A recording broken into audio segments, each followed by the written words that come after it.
Hi, everybody. I think there's only one person watching right now. Saludos, Daniel. I'm just going to wait until a few more people join the live, and then I'll get started.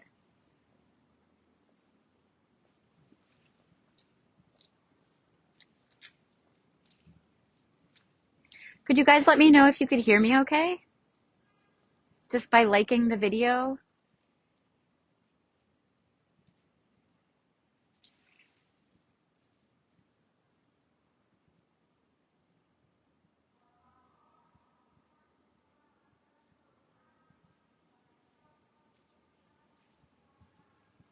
For those that have joined, if you could just like the video so that I know that you can hear me.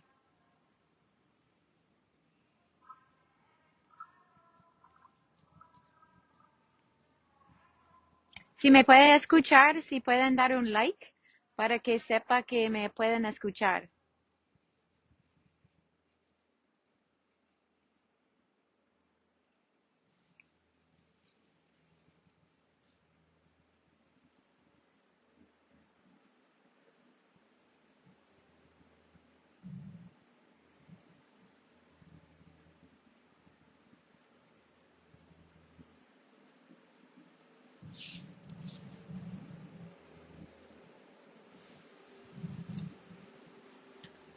So I just saw a like. I think that, does that mean that you can hear me? If someone could comment or just do a like. I don't know if you can hear me okay. Okay, great. Thank you, Vicky. I think I'll wait a couple more minutes and then I'll get started. Great. Thank you, IRTF.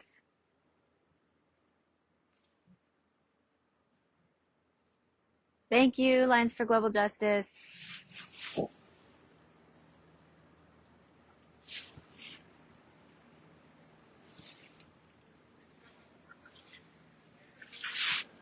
Since I'm Canadian and we're always accused of talking about the weather all the time, I figure I'll just talk about the weather. It's freezing here. I think it's like minus, I think it's in the minuses, at least when you're not in the sun. And it was freezing this morning when we made the line to get in to court. But I'll tell you guys all about that once we just give a couple more minutes and then we'll start.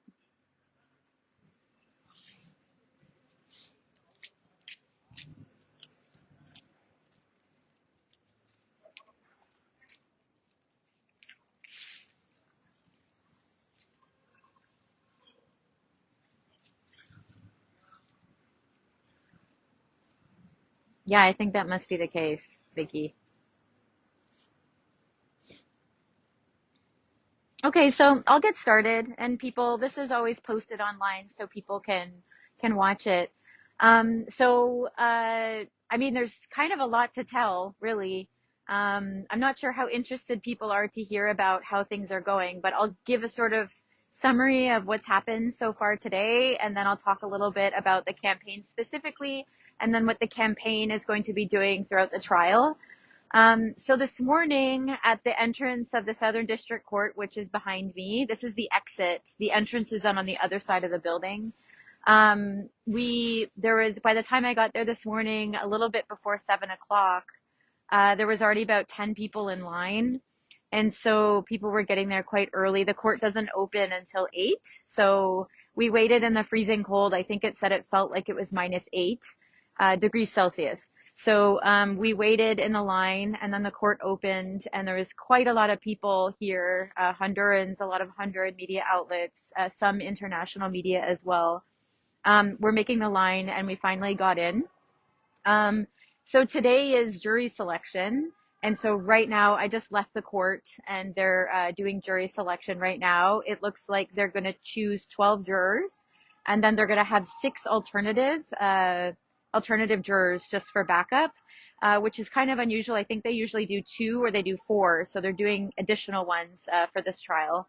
And then in the beginning, before jury duty started, the judge was sort of receiving comments from the defense, so Juan Orlando Hernandez's defense, about a motion that was presented by the prosecutors about evidence that the prosecutors would like to introduce into the trial. And for a U.S. and Canadian audience that's interested in this Juan Orlando Hernandez trial and the campaign, the putting the U.S. and Canada on trial campaign will certainly talk about, is the prosecutors actually are saying that Juan Orlando Hernandez is co-conspired to traffic narcotics along with the head of one of the largest gangs in Central America, the MS-13.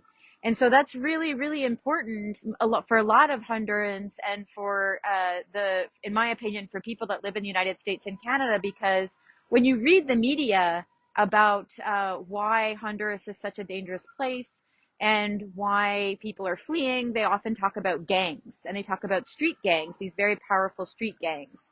And so it's interesting because often when Hondurans or Central Americans go in and ask for asylum, what the U.S. government argues often in these asylum cases is that you can't actually apply for asylum if from a threat from a gang, because gangs are separate from the state, from the U.S. government. And it's interesting because in this case, they're saying that Juan Orlando Hernandez was co-conspiring in his drug trafficking with members of the MS-13, very, very high level members of the MS-13, which for me really shows just how much organized crime has taken over the state.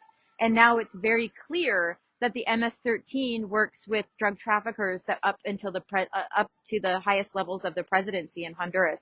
So that's something that will be very interesting to hear about throughout the duration of the trial, and something that I think a lot of groups that are working on migrant rights, are working on supporting asylum seekers in the United States, people that are do anything related to migration in the U.S. should really know that the MS-13 is now called a co-conspirator along with the former president of Honduras, where they collaborated to conspire to traffic drugs and also to eliminate drug enemies or anyone that is an enemy. So I wanted to talk a little bit too about Juan Orlando Hernandez, because he's sitting in the courtroom today. And if I forget anything, feel free to comment. I can see the comments on the screen. So if people have questions at any time, or they're curious about something, I can try and answer the questions here, provided I can see the comment. But it's interesting because, they actually didn't let anyone that made the line this morning that is coming as the public to see the trial. They didn't let them into the main courtroom where the prosecution is and where the government is and where Juan Orlando Hernandez is and the judge and the jurors. They put everyone into a separate room, an overflow room with screens, to watch the progression of the early morning motions and discussions, but also the jury selection. And the marshal, who are sort of the security guards here in the court, said that it was for security that they were doing it that way. So none of us were actually in the court while jury selection was underway this morning, which I think is a little bit different than I think how things are done, but that could be just a random decision by the court. So anyways, you can see on the screen, you can see sort of where the defense is sitting. You can see where some of the jurors sit in the back part of the courtroom. You can't see the judge, but you can also see the prosecutors. And so, on the screen, you can also see the door where Juan Orlando Hernandez enters the court. And when he first started entering the court, I thought it was him, and I was like, no, that's not Juan Orlando Hernandez. And then I had to do a double take, and I'm like, wow, that is Juan Orlando Hernandez. He looks, maybe it's because he's, on a screen, and, it's harder to identify him, but he's all gray. His hair is fully gray.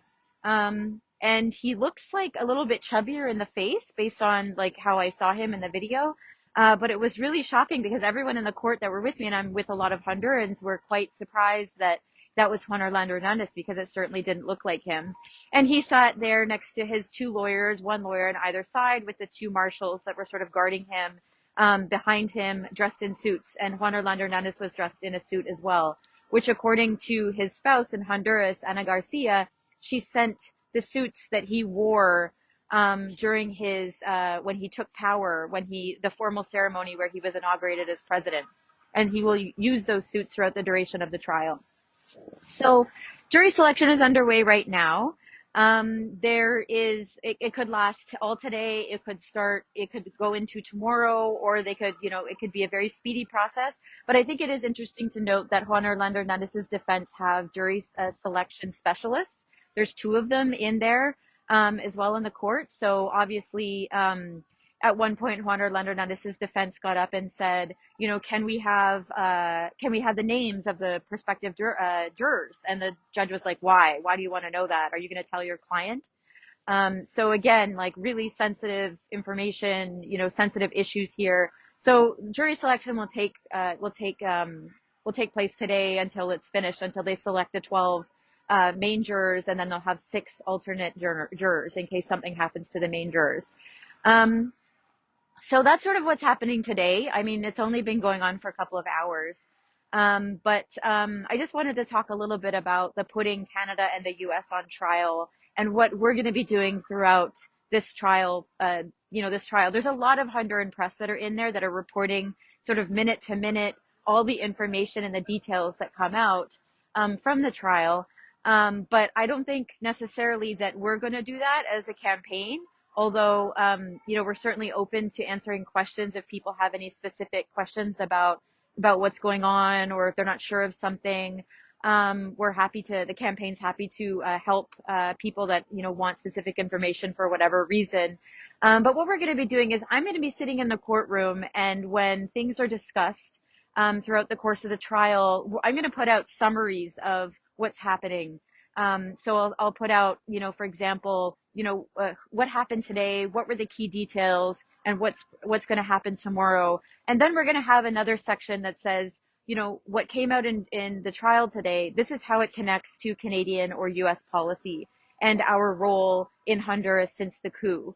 And so that's what I'm going to be doing, because I don't think most of the press, the mainstream media in the United States and Canada, are going to do that.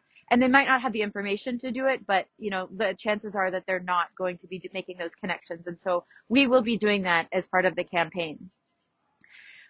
So what is expected throughout trial is, as soon as jury selection is over, they're going to do open statements or open remarks where the prosecutors are going to get up, and it's their first time where they address the jury, and they are going to outline their case and sort of give sort of like a roadmap to the jury about where they're going in their case and what they're going to show the jury and what they're going to prove, and also what Juan Orlando Hernandez is accused of. And then the defense has an opportunity to also get up and sort of address the jury and do the same about what, their response to what the prosecutors say in their opening remarks, and then what they plan to show, or what their angle is on their defense, or what sort of theory they have as their defense, and the reason why Juan Orlando Hernandez is accused. And then the prosecutor is going to start calling their witnesses. And there's going to be quite a lineup of witnesses at this trial, and not all of it is known. But it's interesting because this morning they just confirmed, the judge admitted as evidence that a witness that is the girlfriend of the head of the MS-13 in Honduras, who's also been indicted on drug trafficking charges, she will be testifying in court here. And then other people that are expected to be testifying will be, I think there's at least 2 members of the Sinaloa cartel, or collaborators of the Sinaloa cartel based in Mexico. There'll be some experts witnesses, so they generally put DEA agents on the stand to talk about the context of the investigation into Juan Orlando Hernandez. They'll usually put a country expert, so someone that's very familiar with Honduras, that sort of explains Honduras and explains the context in Honduras to the jury, so that sort of centers them in the context of the country in which Juan Orlando Hernandez is from.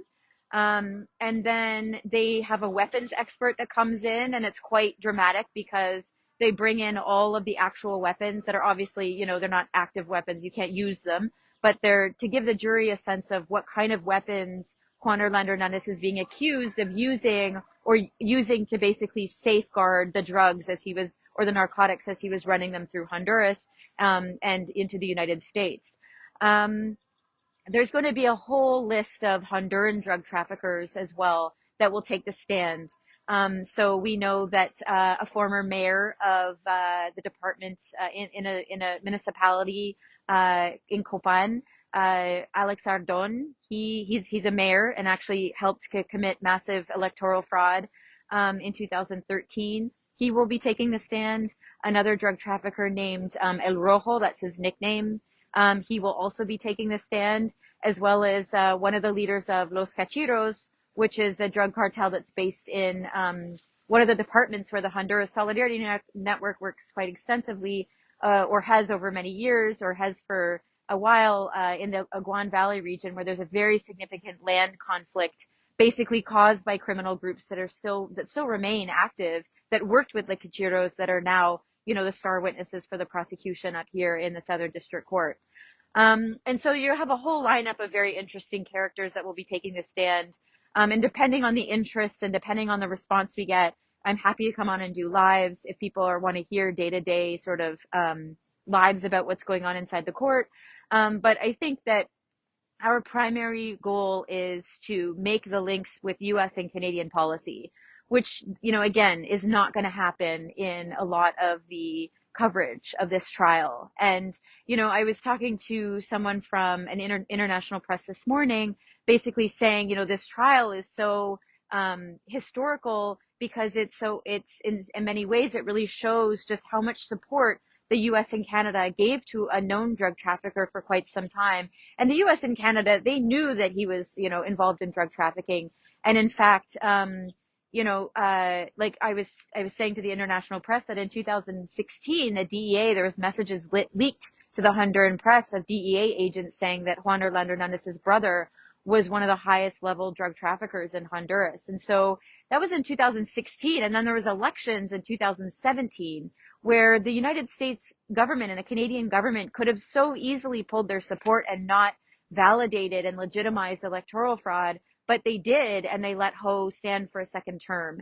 And so I think it's really important, this trial, to make these links and to take action as well to encourage our congressional representatives in the US or our parliamentary members of parliament in Canada to insist that some sort of investigation has to happen. And I've said this in other lives, and I'm going to repeat it quite frequently because, there were so many warning signs, and there's some of people on this live transmission now that are watching that were part of testifying in Parliament, going and talking to parliamentary representatives in Canada to tell them that the Canadian government should stop supporting the Juan Orlando Hernandez government because of his involvement in organized crime, because of the corruption in the country, and also because of the really grave human rights abuses that were being committed by the military and police under his presidency or during his presidency.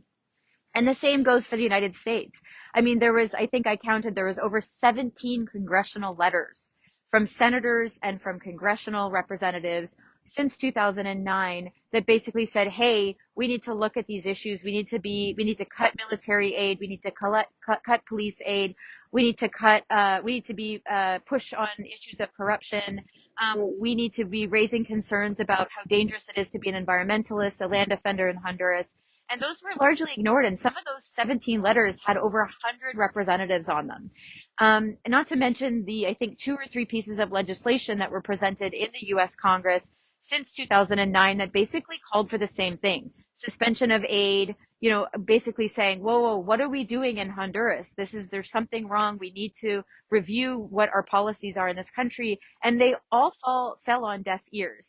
And so this campaign really hopes to draw those out, to lay out the warning signs and how they were ignored for so long, and also make the links about what's coming out here with struggles that were linked to Canadian and U.S. investments in Honduras, and Canadian and U.S. investments in Honduras, in mining, in tourism, in sweatshops. That goes for U.S. investments as well in energy, in mining, such as, like, for example, Nucor Corporation. A lot of these companies benefited from this environment where a drug trafficker was in power. And they knew fully well that they were getting involved in a country that was very much with a government that was very much put in power by a coup. And there was a continuation of the coup that laid the groundwork for the construction of the narco state in Honduras. So this campaign is going to make all those connections. We're going to get very detailed in some cases, because I think these links are really important. I think they're harder to make when you don't, follow Honduras all the time, but we're going to try really hard to, make those links for people that are continuing to do this work and talking about what's going on in Honduras. So stay tuned. I think that's all I'm going to say today for the live, but I'm really interested if there's any questions from anyone that's watching live. I encourage people, there's a link that's been posted in the chat that basically will take you to that'll take you to actions that you can take. So sending a letter to your congressional representative, to your parliamentary representatives, and also to sign your organization. If you're part of an organization, sign on to that letter to basically encourage Congress and the Parliament to do investigations into what our role was during Juan Orlando Hernandez's presidency and before, after the coup, as well as declassifying documents that link to their role since the coup. And also, we have 3 other demands that are a little bit slightly different. One is no more U.S. intervention in Honduras. U.S. intervention has always been very selective. It's been to protect the interests of the United States, and you can read more about that in a report that the Honduras Solidarity Network put out called the U.S. Intervention Monitor, that sort of overviews all the ways that the U.S. government is now trying to stop any sort of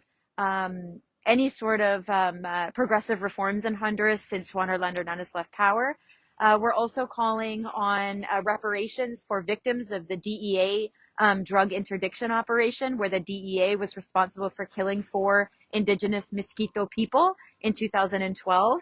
And we're also saying that any U.S. companies or foreign companies that decided to profit off of and make deals with the narco state, they shouldn't have a right to sue the Honduran government under ISDS, which are clauses in free trade agreements, to say, well, the Honduran government has now threatened our investment because there's a new government in power.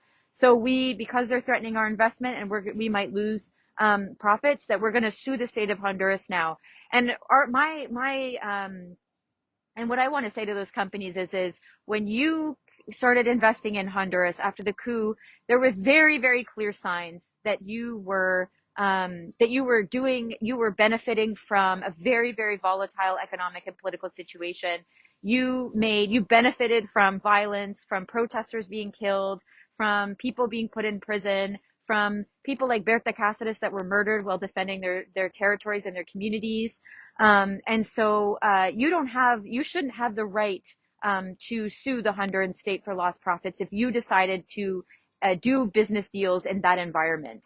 And so that's another thing we're asking for, is for the United States to stop supporting foreign companies that want to sue the Honduran state under ISDS, which are investor state dispute mechanisms that are inside free trade agreements. We'll put up more information throughout the duration of the campaign about those and about what companies those are involved and how they're sort of linked to the narco state. But we have 5 demands, which you can also see by going to hondurasnow.org. And at the top, there's a tab that says Narco Trial Campaign, and that's where we're listing all of our updates, as well as our daily trial summaries. So Christine asked if these reports will be available each day. I'm not sure if I'll go live. It will depend on the people that watch this and comment to say that they want live transmissions. I can certainly do them, but I will be posting written summaries on hondurasnow.org, which is also where people can go to take action. So with that, I am going to sign off. Thank you so much for joining me today. This recording will stay on the website, so please share. Please tell people that I'm probably the only person that speaks, that's going to do these updates in English. So please share widely, and please share our action as well. Write your congressional representatives, your parliamentary representatives, so that we can actually get some investigations going as to our role in this. So thank you so much for joining me, and keep checking this page for more lives into the future.